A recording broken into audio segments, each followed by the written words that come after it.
Chers frères et sœurs dans le Christ, Shalom Aleichem. Aujourd'hui, nous allons méditer sur la première lecture du livre de Néhémie. Néhémie, ça c'est une bonne question. Nous allons nous poser concernant la vie, ce que Néhémie nous a écrit. Que reste-t-il au peuple juif au moment où son pays est annexé à l'Empire perse? Néhémie va chercher à répondre à ça, à nous parler de ça, de cette invention perse. Nous sommes vers les années moins 445 à moins 433. Donc ça fait 12 ans, Israël est sous l'occupation perse. Le temple est détruit par Nabuchodonosor II. Le temple était détruit vers l'an moins 586. Et il n'est pas reconstruit. Ça, nous devons retenir. La royauté a disparu. La terre est occupée. Une seule institution demeure. Et là fait l'unité des croyants depuis la nuit des temps. Cette institution, c'est la loi de l'Éternel. C'est la loi de Dieu transmise par Moïse de génération en génération. Alors, chers frères et sœurs, et c'est là où nous pouvons comprendre, pour ceux qui passent leur temps à combattre l'Église, c'est que lui-même, Dieu a institué aucune force, que ce soit politique, mystique ou satanique, qui peut détruire l'Église. L'Église reste intacte parce qu'elle est basée sur la parole de Dieu. Et c'est ce qu'on peut comprendre à cette époque dans l'Ancien Testament, où on a voulu détruire l'institution qui est la loi de Dieu, mais c'était resté intact. Et quand Esdras, le prêtre Esdras, qui était en même temps prêtre, en même temps scribe, a pris la lecture de la parole de Dieu, de la loi de Dieu. Il a lu cela en présence du peuple. Là, ils viennent de l'exil.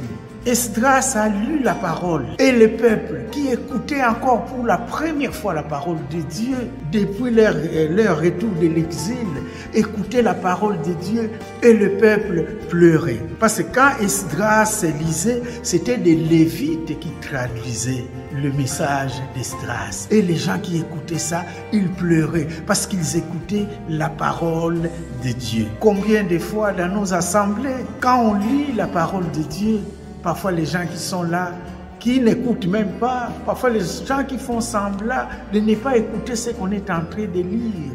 Or, la parole de Dieu, quand on l'écoute, ça doit nous transformer. Et pourquoi pas pleurer comme ces peuples qui pleuraient? Chers frères et sœurs, l'institution qui est l'Église, personne ne peut la détruire et ça fait la force. Que font les chrétiens aujourd'hui dans notre temps? Les chrétiens sont en train de confondre parfois la parole de Dieu avec la mondanité. Aujourd'hui, la parole tirée du livre de Néhémie doit nous inspirer. Devant la parole de Dieu, on s'incline. Jésus, dans l'évangile, fait comme Esdras. En lisant la loi, il ouvre les livres. Il ouvre les livres d'Isaïe. Jésus, c'est sur lui repose l'Esprit Saint. Il dit, aujourd'hui là, cela est accompli à moi. Jésus est la parole de Dieu. Quand nous écoutons la parole de Jésus, normalement notre cœur doit battre comme le cœur de ses enfants d'Israël. Mes chers frères et sœurs, la parole de Jésus parfois passe outre. Nous ne voulons même pas écouter cette parole parce qu'on est confortable dans nos conforts de chaque jour qui ne reflètent pas l'image de Dieu.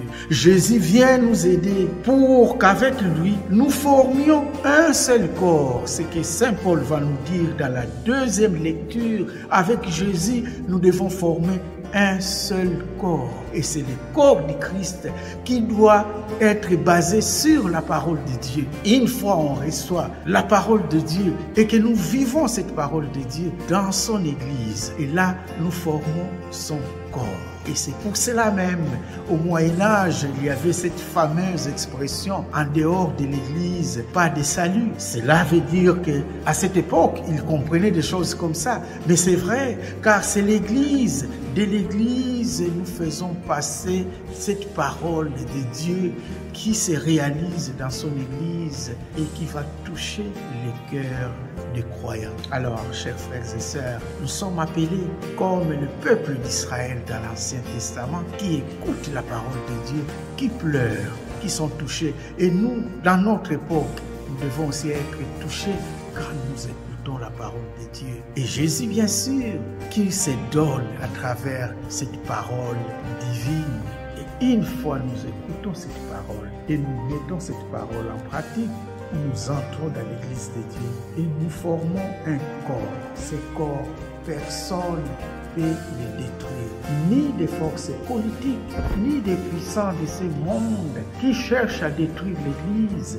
Mais ils n'arrivent pas parce que l'Église est basée sur la parole de Dieu. Alors, chers frères et sœurs, ouvrons grandement nos cœurs pour que la parole de Dieu s'installe et que ça puisse, de l'intérieur, nous mouvoir vers cette intimité entre nous et cette parole qui est le Christ,